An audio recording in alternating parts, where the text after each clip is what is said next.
আসসালামু আলাইকুম। আমি ইঞ্জিনিয়ার আশিক মোর্তজা সাউদুন ইঞ্জিনিয়ারিং থেকে বলতেছি।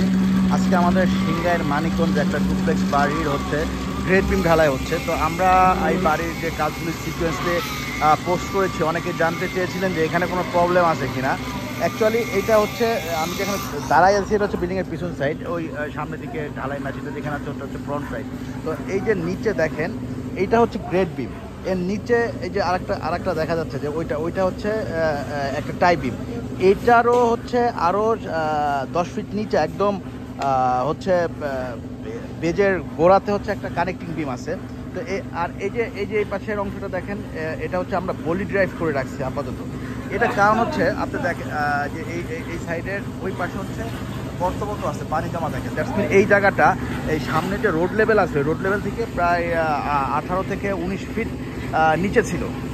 তো দ্যাটস মিন আমরা এখানে তখন অনেকে আমাদেরকে বলেন যে আসলে দুইতলা বিল্ডিংয়ের জন্য কি সয়েল টেস্ট করতে কেন করা লাগবে। অ্যাকচুয়ালি এটা অ্যাজ ইউজুয়াল আমরা জানি যে নর্মালি দুইতলা বা জন্য সয়েল টেস্ট বা এরকম হ্যাভি কোনো স্ট্রাকচার লাগে না, কিন্তু এটা সিচুয়েশন ভেদে আসলে এটা ভ্যারি করে।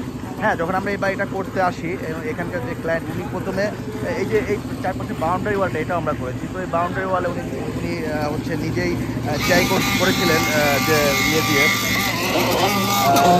লেবার দিয়ে যে করা যায় কিনা, কিন্তু উনি আসলে করতে পারেন নাই।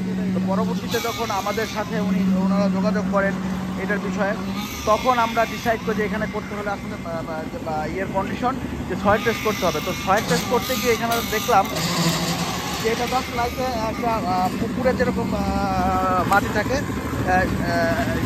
সেরকম মাটি এখানকার। এটা হচ্ছে রোড লেভেল। হ্যাঁ, এখান থেকে যদি আমরা নিচে তাকাই, এটা আছে এবং এর নিচে আরও মানে টোটাল এটা রোড লেভেলে এখন দাঁড়ায় আছে। এখান থেকে 18 থেকে 19 ফিট নিচে হচ্ছে এটার বেস। তো দ্যাটস মিন সয়েল টেস্ট করার পরে দুইটা অপশন আসে এখানে, পাইলিং মানে ইজিওএস ওয়েস মানে ইজিআর ওয়ে হচ্ছে যে পাইলিং করা। বাট আমরা সবসময় একটা জিনিস আপনারা লক্ষ্য করবেন যে আমরা বাজেট কীভাবে কমানো যায়, আমরা কিন্তু সেটার উপর কাজ করি। তো অল্টারনেটিভ ওয়েতে আমরা এখানে কী করলাম, সয়েল ইয়ে করলাম, স্যান্ড পাইলিং করলাম। যেহেতু দুইতলা হবে হাই রাইজ, স্যান্ড পাইল করার পরে তখন মাটির ভারবহন ক্ষমতা বৃদ্ধি পাওয়ার পরে দেন হচ্ছে আমরা এই ক্যাটাগরিতে হচ্ছে ফাউন্ডেশনটা গ্রেড বিম পর্যন্ত এই ক্যাটাগরিতে আমরা করে থাকি। যে তিনটা, একটা হচ্ছে কানেক্টিং বিম আর দুইটা হচ্ছে আপনার আর একটা হচ্ছে টাই বিম আর উপর হচ্ছে গ্রেড বিম। এখন এখানে হচ্ছে বালি ফিলিং হবে। তো এই যে দেখেন পাশে এটা একটা ডোবা, এখানে এই জায়গাটাও ফুল ডোবা ছিল, এই জায়গাটাও ফুল, এই পুরো জায়গাটা হচ্ছে ফুল ডোবা ছিল। হ্যাঁ, তো এই যে দেখেন এখানে পানি জমছে বর্ষাকালে। তো এবং এর পাশে রাস্তাটা একটা ভাইব্রেট আছে। তো যে কোনো স্থাপনা করার আগেই একটা নন টেকনিক্যাল ব্যক্তি তখন ডিসিশন নিতে পারে না। তো আপনারা বাড়ি করার পূর্বে অবশ্যই অভিজ্ঞ ইঞ্জিনিয়ার এবং আর্কিটেক্ট